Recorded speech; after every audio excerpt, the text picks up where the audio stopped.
حضور ایک غیر احمدی جو کہ حضرت مسیح موعود علیہ السلام کو نعوذ باللہ کافر نہیں کہتا، نعوذ باللہ کافر نہیں کہتا، میرا مطلب ہے کہ کافر نہیں کہتا، کافر نہیں الحمدللہ، کہتا، ہاں الحمدللہ، ٹھیک ہے، ہاں اس کے پیچھے نماز جنازہ پڑھنا جائز ہے؟ کیا ضرورت ہے اس کی نماز جنازہ پڑھنے کی؟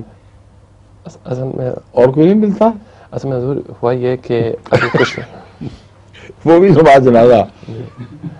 بات یہ ہے کہ نماز جنازہ اگر اس کے پیچھے پڑھنے کا سوال ہے تو احمدی کی نماز جنازہ ہو رہی ہے پھر، اور غیر احمدی جو مشن سے مکذب ہے اس کی نماز جنازہ پڑھتے ہی نہیں ہم، تو سوال ہی بے غلط اور غیر حقیقی ہے.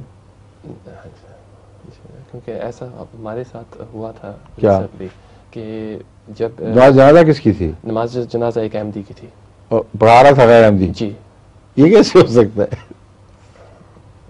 حضور ہوا یہ تھا کہ کیونکہ وہاں فیملی ایسی تھی کہ دونوں طرف تھے، تو ہمارے 3-4 لوگ تھے جو کہ احمدی گئے تھے، لیکن زیادہ اکثریت ان کی فیملی کی غیر احمدی کی تھی، تو وہ پہلے کھڑے ہو گئے، تو پھر ہم سب نے کہا کہ ہم تو نماز جنازہ نہیں پڑھ سکتے، ٹھیک ہے، تو ہم پیچھے ہو گئے. ٹھیک.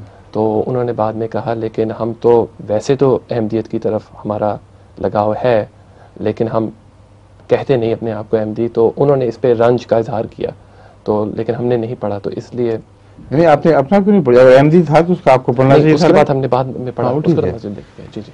حضرت مسیح علیہ السلام نے بات بہت کھول دی ہے کہ اگر وہ یہ بات لوگوں کے سامنے کہنے کی جرت رکھتے ہوں کہ ہم احمدی تو نہیں ہوئے مگر حضرت مرزا صاحب اپنے دعووں میں سچے تھے، وہ جھوٹے انسان نہیں تھے، اگر یہ بہادری کے ساتھ عوام الناس میں یہ کوئی تصدیق کر سکے تو اس کے پیچھے نماز پڑھ سکتے ہیں، اس کی نماز جنازہ بھی پڑھ سکتے ہیں،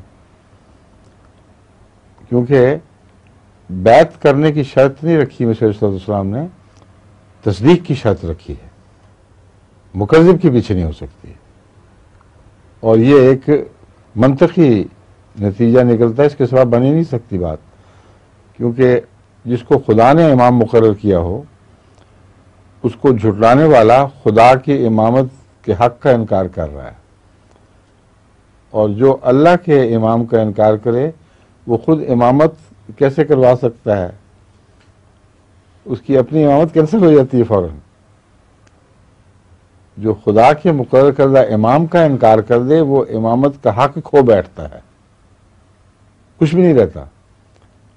اور اگر اس میں اتنی ضرورت ہو کہ وہ امام کا انکار کر رہا اور جو خدا کے مقرر کردہ امام کو مان گئے ہوں ویسی بزدلی دکھائیں کہ یہ تو ضرورت سے خدا کے مقرر کردہ امام کا انکار کر رہا ہے، ہم لوگوں کے مقرر کردہ امام کا نہیں کر سکتے، یہ شرک ہے.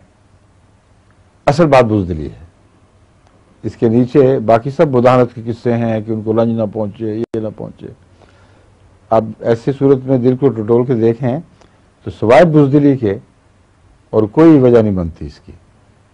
اور بزدلی بھی وہ جو دین کے معاملے میں ہے، جو بےغیرتی بن جاتی ہے، اور جتنا اس کو ٹٹولیں گے کھودیں گے اتنا آپ کو شرک نمایاں ہو کر دکھائی دینے لگے گا.